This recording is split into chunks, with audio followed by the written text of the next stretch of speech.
मित्रों, अभी कुछ ही दिनों पहले मुझे काशी, बनारस, वाराणसी जाने का सौभाग्य प्राप्त हुआ और पूरे घाटों के दर्शन किए, जिसमें मणिकर्णिका घाट के बारे में आपसे आज बात करना चाहूंगी। एक श्लोक के साथ शुरू करती हूँ। सा काशी विदिता येन तेन प्राप्ता ही काशिका।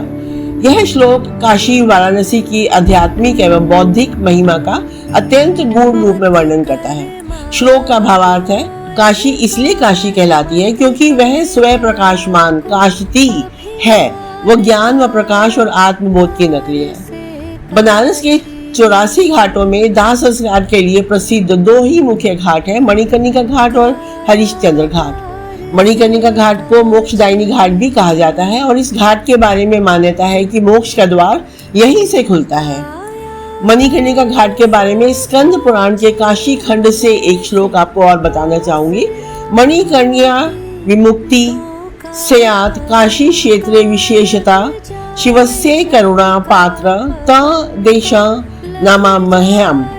इसका अर्थ है, काशी क्षेत्र में विशेषतः मणिकर्णिका वह स्थान है जहाँ मोक्ष की प्राप्ति होती है। यह शिव की करुणा का पात्र स्थान है। मैं उस भूमि को नमस्कार करता हूँ।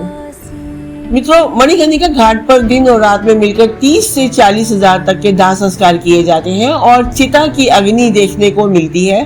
कहा जाता है कि भगवान शिव स्वयं यहाँ मरने वालों के कान में राम नाम का मंत्र फूंकते हैं, जिससे आत्मा मुक्त हो जाती है।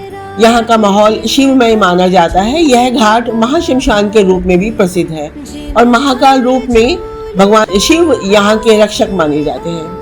यहाँ अनेक साधु, तांत्रिक और संत आत्मज्ञान, साधना और मुक्ति के मार्ग पर अभ्यास करते हैं। विदेशी पर्यटक भी इसे बहुत देखने के लिए आते हैं, लेकिन इसे पूर्ण आदर और शांति से देखना बहुत आवश्यक है।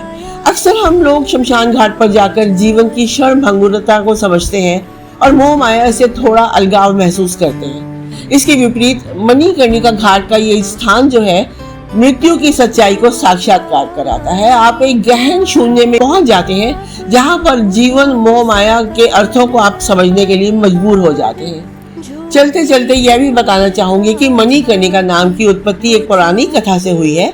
मान्यता है कि जब भगवान शिव और माँ पार्वती यहाँ स्नान कर रहे थे, तो पार्वती का कर्ण, कान का आभूषण मणि यानी गंगा में गिर गया।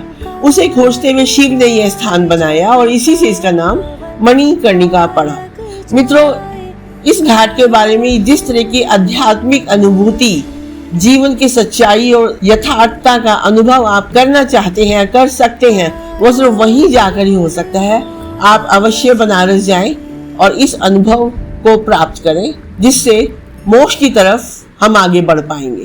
काया धूल हो जासे